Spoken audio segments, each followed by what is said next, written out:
Chaque jour, le laboratoire de virologie du CHU de Rouen doit analyser 400 tests PCR prescrits par des médecins pour leurs patients. L'équipe est devenue au fil des mois une spécialiste du Covid, omniprésent sur les écrans sous le nom scientifique SARS-CoV-2. Pour que le personnel ne soit pas contaminé, le virus est désactivé dès son arrivée. Dans ces tubes-là spécifiques de la machine, il y a un tampon de Lise en fait, qui inactive le virus, en fait, l'infectiosité du virus. En 5 minutes, il est détruit en fait. Justement pour pas qu'on se contamine avec les aérosols quand on ouvre le tube, et en même temps pour pas qu'il y ait de contamination non plus dans la machine. Certains prélèvements de cas positifs sont sélectionnés pour le séquençage. Par une prouesse de technologie, ils sont concentrés en quelques gouttes pour être décodés tous en même temps. On a 3 gouttes en fait, donc 15 microlitres, 3 gouttes en fait d'un extrait qui contient en fait 48 prélèvements complets de génome de Covid dedans. Mais d'un seul patient ? De 48 patients. Et c'est un appareil plus petit qu'une tablette numérique qui va décoder le virus.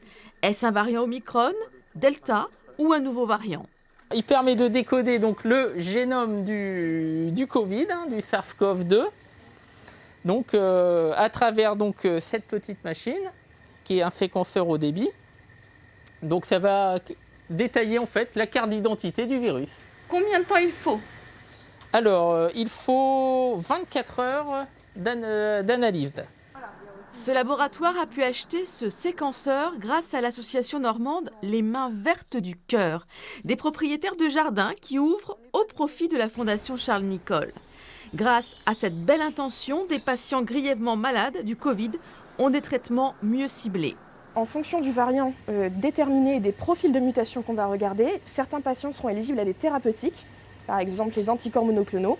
On sait que certains anticorps monoclonaux sont efficaces sur le variant Delta, mais pas efficaces sur le variant Omicron. On séquence aussi des prélèvements de la population générale pour essayer d'avoir une petite cartographie en temps réel de ce qui circule en Normandie. Les résultats des séquençages sont partagés en temps réel avec le CHU de Caen et aussi toute la communauté scientifique mondiale. Ils permettent d'anticiper l'arrivée de nouveaux variants et d'élaborer les futurs vaccins.